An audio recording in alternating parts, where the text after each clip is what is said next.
So, we just got out of the worst shot-for-shot remake of a movie I've ever seen. I know, it's terrible. Like, they just played the same movie again from 1977. Yeah, we saw Close Encounters of the Third Kind, and I swear it was exactly like the original. The CGI was pretty good, though. They got that guy to look just like a young Richard Dreyfuss. I know.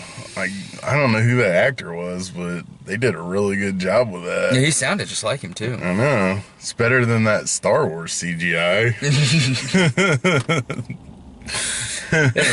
This week marks the 40th anniversary of the Close Encounters of the Third Kind. Now, this is what's called a Fathom event, and we never get those over here. And I was really hoping that this would do well, so we get more of these. Like, the Fathom events show, like, Ghostbusters and Back to the Future, all that good shit. You know, they've even shown, like, my favorite movie of all time, The Godfather. But, yeah, I don't think this is going to do well because there were 6 other people in that theater. This is a terrible movie to start out with for bringing these over here. We're going to probably have different opinions, but I'm going to understand yours because, in my opinion, like, the movie still holds up, but only when you place yourself in the mindset of, imagine it was in 1977 and I was watching this. This movie would be tremendous. I mean, nothing like that had been done before. Yeah. I mean, you can see where 1,000 movies got all their inspiration from. Of everything like Sign. Because, like, every Alien movie is always New York, Los Angeles, and, like, Signs must have got it from this, you know, middle of America. Yeah, you can definitely see where other movies got it from.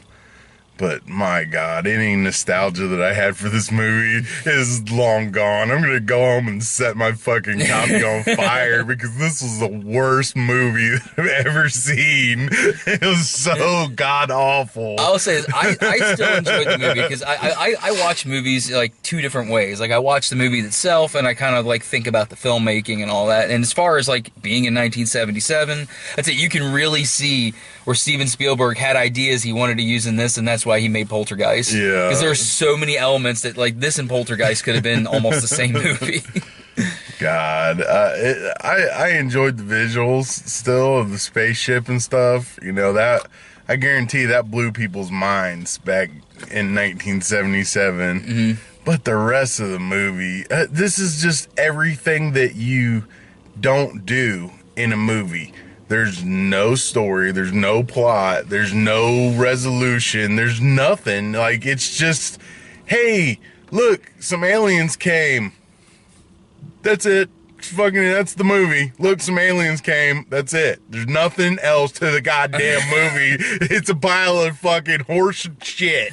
I think there was a central theme to the film. I think the central theme to the film was communication and miscommunication, and just, I think it was about conversation, because you notice that, like, we're gonna spoil the movie's 40 fucking years old. Yeah, if you think that if you have a problem with us spoiling a 40-year-old movie, you might fucking sucking ass. Yeah. So I can see where, like, a movie like, because I liked Arrival and you didn't, and this kind of reminds me of that in the sense of it's more about, you know, how communication can get us everywhere. Because you notice every other Alien movie, the aliens show up, we have 45 guys with machine guns. No, we knew that they weren't coming in war because they would have already done it. Yeah. And we didn't have 45,000 troops there with machine guns pointed at them. Yeah, nobody had their guns out and was ready to murder aliens. Right, and I think that, like, Richard Dreyfuss's character, like, it showed that maybe him and his wife shouldn't have been together, because at no point did she even try to listen to what he was saying to her. God, that was my favorite part of the movie, when his fucking wife left him. that whole scene was fantastic. Yeah, it was great. But those fucking stupid kids were so fucking annoying, I wanted to smack them. Who the hell has a dumbass little kid like that just does the dumbest ass shit? Oh my God, they were getting on my nerves extremely bad. In the opening, where we were first introduced to those characters, because this is probably 10 minutes into the movie, and they show his house. Who would let their son grab their daughter's doll, stand in her playpen, and bash it until it breaks? Like, break it into a million pieces. Why? And nobody said a word. Yeah, they're just like, oh, there's Jimmy tearing shit up again. Like, who gives a fuck? Like, no, I don't appreciate that. And they showed the fucking special features before the movie. Oh, we're gonna get into that. All the shit that they were talking about in there was the shit that I hated about the movie. It's extremely loud and obnoxiously noisy. There's not one single scene where there's not a million other fucking things going on. Shut the fuck up. I'm trying to listen to the air traffic control guy. And there's fucking 45 people standing around him in a circle, fucking blah, blah, blah, blah, blah, blah, blah, blah, blah. The goddamn radio's on, and the radio's louder than the fucking person that you're trying to watch in the movie. God, that was pissing me off. I hated that. You would think, I will say that about the sound design. I mean, maybe that doesn't come, because I don't own this movie. I've always thought about it, and just never ended up buying it. It's kind of like last week, I saw a Full Metal Jacket Apocalypse Now on Blu-ray for $5, and I was like, wait, I don't own that. Why don't, that's a movie, I own over 1,000 movies. Why don't I own that? So I had to buy it. But this is another one that for some reason I just never bought. So I don't know if the sound design is the same like on DVD or Blu-ray as it was in the theater, but yeah, you'd think. I don't think it is, because I have it on DVD, and I remember watching it. It's been, a couple years, and that stuff didn't come through on the television at home the way it did on those loud ass speakers. The speakers were blowing in this movie theater. As good as the visuals were to watch on they showed this one on the big screen here. This movie would have benefited from being on the smaller screen. Yeah, it really would have. Because it's a movie about big things, but it's a small movie. Yeah. And it would have worked so much better on the smaller screen. I still was entertained by the film and some of the things throughout. Like, there was things that now, I haven't seen this movie in like 20 years. It's been forever. I mean, I've caught bits and pieces on TV, but beginning to end, it's been well over 20 years since I've seen this movie. I like to mess with my wife because like this movie just is celebrating its 40th anniversary this week, and like, hey, you're older than Close Encounters of the Third Kind. But everybody that watches these that's over 40 is going to send me a message now like, you fucking stupid son of an ageist son of a bitch. You guys are all old. We weren't even alive when this was made. Ha ha ha, old. No, the first big movie to come out right after I was born was Empire Strikes Back. So, but like, oh God, what was I just? So I haven't seen this in forever. Like, I don't know. Like, I want to say like, does it hold up? Doesn't it? Because I haven't seen it in so long. I really didn't remember a lot of it. But I didn't remember some of the scenes just stretching out as long as they did. Yeah. And there were parts of it that got really boring. Yeah, really. But I'll really argue something, because there's another space movie made by the same guy that's regarded by most people as one of the greatest films ever made. I am not a fan of E.T. Like, I've never been. I actually think this is a better movie than E.T. I watched that a couple years back too, and it doesn't hold up at all. Well, even when I was a little kid, that was like when we were kids, we were the same age. Yeah. E.T. was still huge. I mean, when did it come out? 83, I think. So we were like, yeah. And so my older sister's 3 years older than me. She was obsessed with E.T. when it came out. We had E.T. toys all over the house, anything E.T. She saw it in the theater. I was too young. Yeah. But I saw it, remember, years later when it finally came out on VHS, and I remember never really being impressed with it. And then, like, as I got older, I realized, like, wow, this movie has this huge following, and I don't think it's that great. It was cool, like, to see the alien interacting with the kid and stuff as a kid, but yeah, as an adult, it's not good at all. So, really quick, because we just watched the Conjuring, or not Conjuring, watched Annabelle. Yeah. Or was it? I'm screwing up two movies. Ouija 2. Ouija. You know the priest guy? Yeah. That was Elliot from E.T. Oh yeah. Yeah. That's awesome. Yeah. I didn't know that. At the end of the movie, we're flipping through IMDb like we always do. Like, oh, I wonder who was. Holy shit! All right. That's pretty cool. Hey, another thing. Now you know. Yeah. I was watching Office Space the other day, and I realized that the main character in Office Space is the dad in the first Conjuring movie. Yeah. God, he aged fast, didn't he? He sure did. What's this? Richard Dreyfuss really doesn't look his age at all, but that dude, like, just 12 years later, looked 45 years older. Yeah. But anyway, Richard Dreyfuss looked like he was about 50 years old in this movie. Oh yeah, he's one of those guys that he turned 50 when he was 20 and he stayed there. Yeah, like if you've seen Richard Dreyfuss lately, that's what he looked like 40 years ago. And they say cocaine kills. Yeah. If for pure nostalgia reasons, if you want to go see this in the theater, I just think this is a better at home. I'm not sorry I saw it because it's cool to see a movie that came out before I was born. Yeah, that's why I wanted to see it. I knew going in that it wasn't one of my favorites and it wasn't that good of a movie to me anyways. But to get to see it on the big screen, I thought that was cool. Any chance I get to see something, big motion picture on the big screen, I'm going to see it. And I hope that across the country this does well. Maybe at nighttime showings it does better here because I'd like us to get things like we watch reviewers that are from Chicago or they're from Springfield, Illinois, and they're always getting these awesome Fathom event movies. Like they get Mommy Dearest that played in the theater there. They got The Shining, the original The Shining, the good one, not the miniseries. Awesome to see. And the one they just got was a couple months ago was fucking the '88 Batman. Yeah, how cool would that be to see? I'd love that. That'd be so awesome to see in the theater. Because that movie, I watched that recently. That's still absolutely holds up. It's still the best Batman film in my opinion. Maybe we'll get Tropic Thunder. Oh God. That would be so cool. I would fucking cream my jeans. Yeah, as big of a fan as I am, like always, The Godfather is my favorite movie ever made.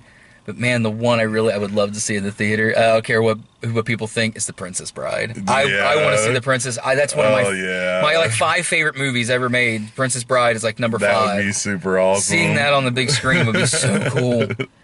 Yeah. Because before this, the only other movie I saw like this is, remember back in like the 90s, they re-released all the Star Wars films for a summer? I did go see Empire back then. So really, there's only 2 Star Wars films I've never seen in the theater. They recently re-released them again, and they did episode 1, and we went and saw that, and then they stopped re-releasing them in the theaters again. Yeah, I didn't get to see any of the rest of them. That did really bad. I know, it just ruined it. Like, I'm in a small boat that I like Phantom Menace, but in the grand scheme of the story, because when you watch those movies several times, you're like, okay, there is a really big overbearing plot here that I miss when you watch them individually, and one is a necessary movie, but of all the Star Wars films, it is the least good. Yeah. It really is. I still enjoy it, but I mean, every album, even your favorite record, has a song that's the worst song. Yeah. Usually just skip over that and go to the good ones, but every album has its Leper Messiah. As much as I like Leper Messiah, it's the worst song on Master of Puppets, in my opinion. Yeah.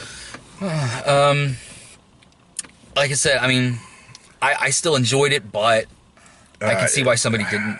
I really wanted to take a nap during the movie. I'm surprised you're alive. There's nothing like having I gotta say this. There's nothing like having a couple drinks and then getting a message from your drunk friend that drinks as much as you do at like 9:30 at night that says, "Hey, have you ever poured peroxide in your ears?" And I'm like, this next sentence is not going to be good. And I just look at Amy. I was like, I have to see what happened. I'm still alive.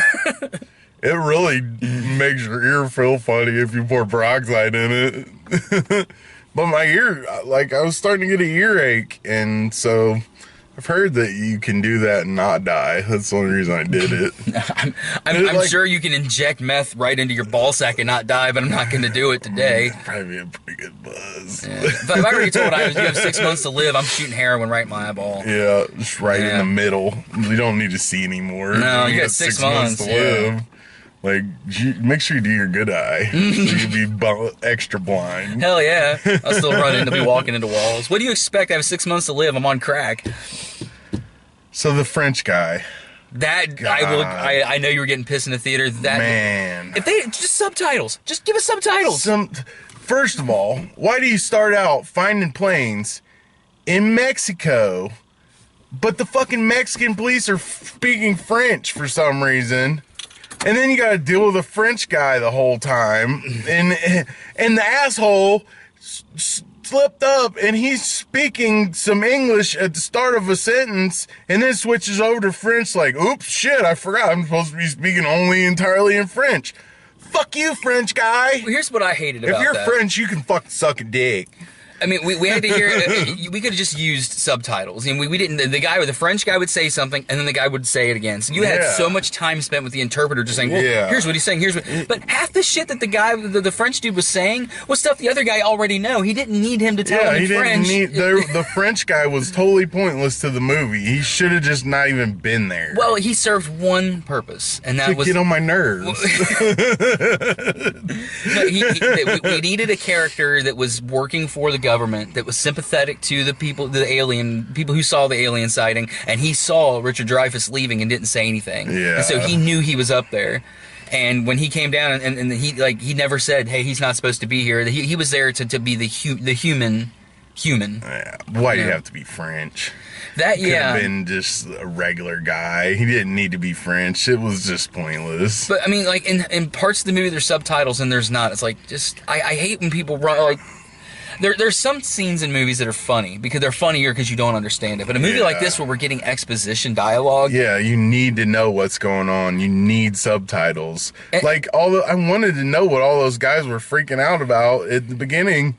I didn't have any idea. I don't speak French. I don't speak Spanish. I don't know what the fuck they're even saying.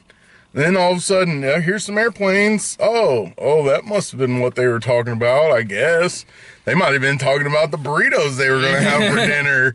I don't know, because they didn't put subtitles on until the other guys showed up. You knew they were talking. They're like, "Did you hear that stupid asshole with the bad hair in America really thinks that building a wall is going to stop us from getting drugs over there? We're still going to get them there. We have tunnels, man.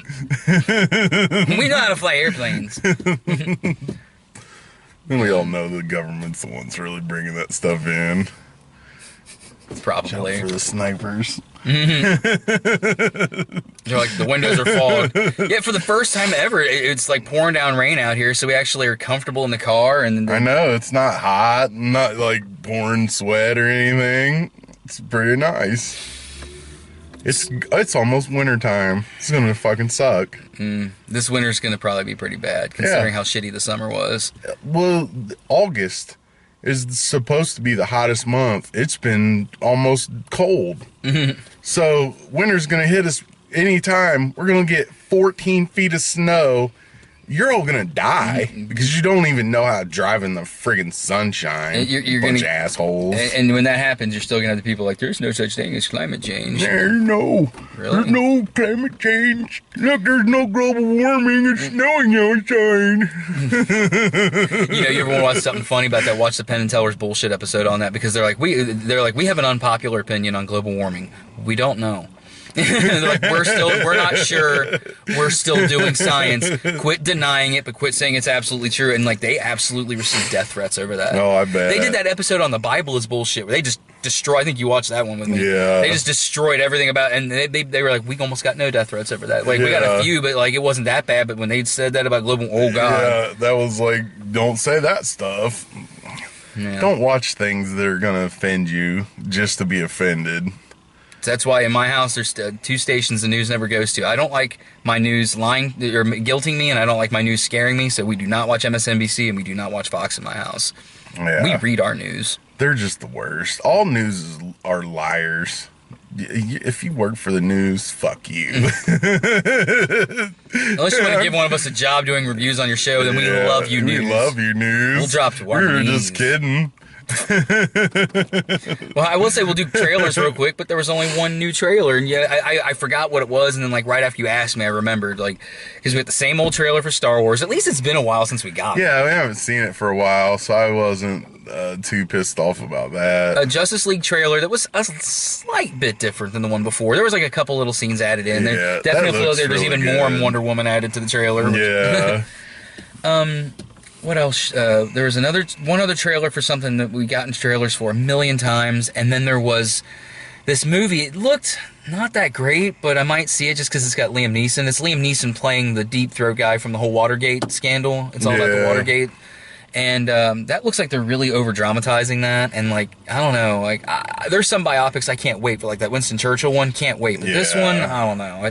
Heck, one of those that could be good, but probably won't be. No. All right, well, we're going to stop Liam Neeson can't make everything good. He's good in everything. Yeah. But I've seen movies that with him in it that are just...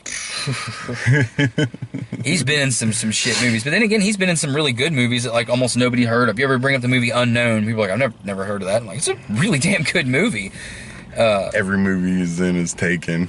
It's absolutely true. Liam Neeson's like, Taken on a plane. Oh, nonstop. Yeah, I liked that movie. That was a good movie. And yeah, I use the term all the time. I'm in a small boat, but I didn't mind Taken 3. Like, it wasn't as good as the first. None of them were as good as the first one. The first one was awesome, and 2 was pretty good. And I thought 3 was all right. I mean, it got by hated that on, point, but it's like, how many times can you take something from this guy? it's like Deadpool says. At some point, you have to assume he's just a bad father. Yeah.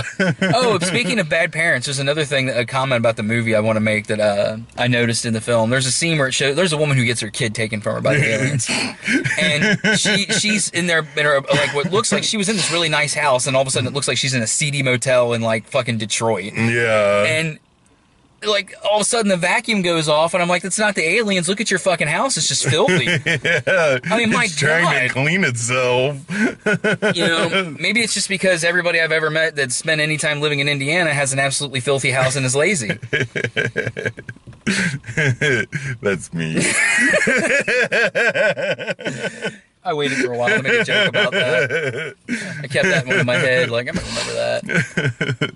That's a good one. It wasn't from Muncie. That's not too far from here. No, it's really not. All right, so but that woman, speaking of her, that got her kid took, she didn't. She looked out the window and saw her kid running off into the woods in the middle of the night, and like it didn't even bother her that he was outside. She's just like, come back here. What are you doing? And he's 4. How the hell does a 4-year-old outrun you? He ran for like 40 miles before this lady caught him.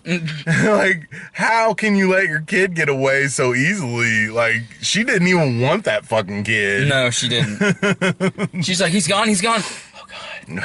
Thank God. It's the kid's fault because the father wasn't around. Obviously, the father left because the kid sucked. Then the guy she was trying to get to be her new baby daddy went in space. Yeah. What the fuck was Richard Dreyfuss and her kissing on the side of the mountain? That made no sense. Like, no, not at all. I think it was... It was symbolism, but it wasn't done well. It's to symbolize he's not kissing her goodbye. He's kissing life goodbye. He's kissing the earth goodbye. They drew I get pictures that. of mountains and went crazy, and they had no chemistry. They're fucking stupid. The girl and his wife, they had pretty good chemistry, but but maybe they weren't supposed to. I don't know. I mean, Steven Spielberg made it. I mean, then again, Steven Spielberg made AI. Yeah. Steven Spielberg is not the best. I mean, he's up there. His movies are either really great or really, really terrible. You know who else is like my favorite movie of all time is The Godfather. I think that, Godfather is one of the best directed films, but Francis Ford Coppola has made some terrible movies. He made a movie called Twixt that came out a couple years ago that the acting's good. Val Kilmer and Bruce Dern are in it, and they're awesome, but the rest of the movie is just like, it's one of those movies that was made overcomplicated on purpose. And you're like, I hate that. Makes your brain hurt by the end of it. It's like half filmed in black and white, and you're like, dude. Yeah. Terrible. All right, well, before this, I'm down to 1 bar battery. Oh, fuck. This video probably ran like 45 minutes. It's almost 3 o'clock. I better get home. But next week is it. Might cuss more in that one than I did in this one. I think that will be our first like full-on angry review. Because I hope it's actually early screenings. The audience is like, okay, this isn't so bad. So it's gonna have to do some really good stuff to impress me, because I just have no hope for it. It's gonna be so terrible. The kid gets killed though, so that's kind of nice. I hope every kid in it gets killed. Then I'll be happy. Then it'll be a happy review. We'll play Sunshine, Lollipops, and I'll have that playing on the radio. All right, we'll be able to go before because the camera's just going to die. Bye.